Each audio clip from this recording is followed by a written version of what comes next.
अस्सलाम अलैकुम। जैसा कि आप देख रहे हैं ड्रामा बेटी का सहारा की किस्त 18। अगर अभी तक हमारे चैनल को सब्सक्राइब नहीं किया तो जल्दी से सब्सक्राइब कर ले। चलते हैं ड्रामे की तरफ। नाजरीन, बेटी का सहारा की किस्त 18 का आगाज एक इंतहाई अफसोसनाक और जज्बाती मोड़ से होता है, जहां किंजा की एक गलती पूरे खानदान की खुशियों को तबाह कर देती है। किंजा मुसलसल अपने वालिद दिलावर साहिब से मुआफिया मांग रही होती है। इसकी आंखों से आंसू रुकने का नाम नहीं लेते और वो बार बार यही कहती है कि इसने जानबूझकर कोई गलत काम नहीं किया था। इसे धोखे से ऐसी चीज पिला दी गई थी जिसकी वजह से वो इस सूरत-ए-हाल का शिकार हुई। लेकिन दूसरी तरफ निजमा बेगम के दिल में शदीद गुस्सा और दुख मौजूद है। वो किंजा को बार बार एहसास दिलाती हैं कि इसकी वजह से पूरे महल्ले और शहर में खानदान की इज्जत खाक में मिल गई है। निजमा बेगम के मुताबिक अब कोई भी अच्छा खानदान किंजा को अपनी बहू बनाने के लिए तैयार नहीं होगा। इसी दौरान दिलावर साहिब घर पहुंचते हैं। वो पहले ही लोगों के ताने सुनकर टूट चुके होते हैं। उनके हाथ में मोबाइल फोन होता है जिसमें वो वीडियो मौजूद होती है जिसने पूरे खानदान को परेशानी में मुब्तला कर दिया है।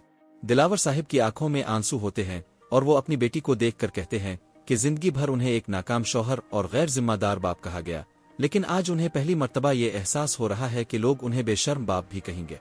ये अल्फाज सुनते ही किंजा के पांव तले जमीन निकल जाती है। वो अपने वालिद के कदमों में गिरकर मुआफिया मांगती है, लेकिन दिलावर साहिब के दिल पर लगा जख्म बहुत गहरा होता है। वो अपने बच्चों को बताते हैं कि उन्होंने जिंदगी में बहुत सी मुश्किलात बर्दाश्त की, लेकिन आज जैसा दर्द कभी महसूस नहीं किया। इस मौका पर कौसर भी शदीद गम में मुब्तला हो जाती है। वो अपने वालिद को समझाने की कोशिश करती है, लेकिन दिलावर साहिब मुसलसल टूटते जा रहे होते हैं। वो कहते हैं कि अब उनकी सिर्फ एक ख्वाहिश बाकी रह गई है, और वो ये कि वो अपनी जिंदगी में अपनी बेटियों को खुश देख सके, मगर किस्मत को कुछ और ही मंजूर होता है। अचानक दिलावर साहिब के सीने में शदीद दर्द उठता है। उनकी सांस रुकने लगती है और वो जमीन पर गिर जाते हैं। घर में मौजूद हर फर्द खौफजदा हो जाता है। किंजा चीख चीख कर अपने वालिद को आवाज देती है, जबकि निजमा बेगम बदहवास होकर मदद के लिए पुकारती है। पूरा घर मातम कड़ा बन जाता है। हर तरफ चीख व पुकार मुझ जाती है। लेकिन चंद लम्हों बाद सबको वो खबर मिलती है जिसका किसी ने तसव्वुर भी नहीं किया था। दिलावर साहिब इस दुनिया से रुखसत हो चुके होते हैं। ये खबर सुनते ही निजमा बेगम पर क़यामत टूट पड़ती है। वो अपने शौहर की मैयत से लिपट कर रोना शुरू कर देती है। उनका कहना होता है कि उन्होंने कभी सोचा भी नहीं था कि उनका शरकन हयात उन्हें इस तरह तन्हा छोड़ जाएगा। दूसरी जानिब कौसर शदीद सदमे का शिकार होती है। इसे यकीन ही नहीं आ रहा होता कि इसके वालिद अब इस दुनिया में नहीं रहे। इसे बार बार अपने वालिद की आखिरी बातें याद आती हैं और वो खुद को संभालने की कोशिश करती है। जनाजे के बाद घर का माहौल मुकम्मल तौर पर तब्दील हो जाता है। हर शख्स खामोश और गमगीन दिखाई देता है। निजमा बेगम मुसलसल आंसू बहा रही होती हैं, जबकि घर के दूसरे अफराद भी शदीद अफसुर्दगी में मुब्तला होते हैं। इसी दौरान एक नई बहस जन्म लेती है। खानदान के कुछ अफराद ये सोचने लगते हैं कि आखिर दिलावर साहिब को अचानक दिल का दौरा क्यों पड़ा। कुछ लोग इस वाक़ये को किंजा के स्कैंडल से जोड़ते हैं, जबकि कुछ लोग इसे महज तकदीर का फैसला करार देते हैं। उधर अजान भी इस खबर से बहुत परेशान होता है। वो फौरन कौसर के घर पहुंचता है और हर मुमकिन तरीके से इसका हौसला बढ़ाने की कोशिश करता है। अजान जानता है कि कौसर अपने वालिद से बेहद मोहब्बत करती थी और उनकी मौत का सदमा इसके लिए नाकाबिल बर्दाश्त है। लेकिन अजान की वालदा को यह सब पसंद नहीं आता। उनके मुताबिक कौसर अपनी तवज्जो अपने शौहर और ससुराल से ज्यादा अपने मैके पर देती है।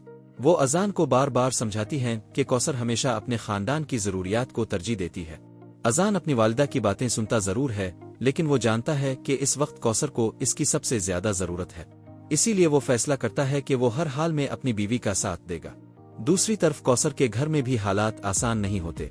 दिलावर साहिब की वफात के बाद घर की तमाम जिम्मेदारियां अचानक बढ़ जाती हैं। माली मसाइल, घर के अखराजात और मुस्तकबिल की फिक्रें सबको परेशान कर देती है। इसी दौरान रोशन एक बार फिर अपने रवैये की वजह से सबकी नाराजगी मोल लेता है। वो गुस्से में ऐसी बातें कह देता है जो खानदान के दीगर अफराद को सख्त तकलीफ पहुंचाती है। निजमा बेगम इसे सख्ती से डांटती हैं और याद दिलाती हैं कि अब घर को मजीद झगड़ों की नहीं बल्कि इत्तेहाद की जरूरत है। कौसर सबको समझाने की कोशिश करती है। वो चाहती है कि इसके वालिद की वफात के बाद खानदान मजीद ना बिखरे, लेकिन हालात इसके काबू से बाहर होते जा रहे हैं। दूसरी तरफ अजान की वालदा के दिल में एक नई साजिश जन्म ले रही होती है।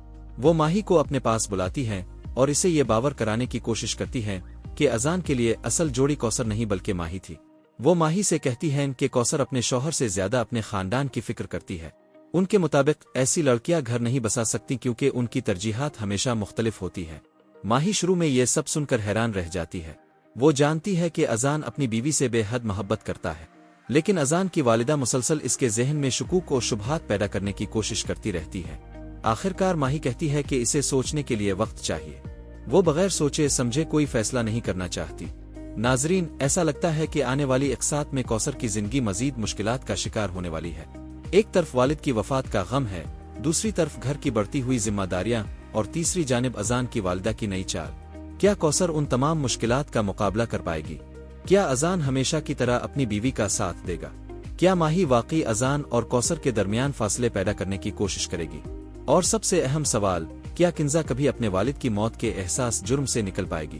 ان تمام سوالوں کے جواب جاننے کے لیے انتظار کیجیے بیٹی کا سہارا کی اگلی دلچسپ قسط کا۔ اگر ویڈیو اچھی لگی ہو تو چینل کو سبسکرائب اور ویڈیو کو لائک اور شیئر کر دے۔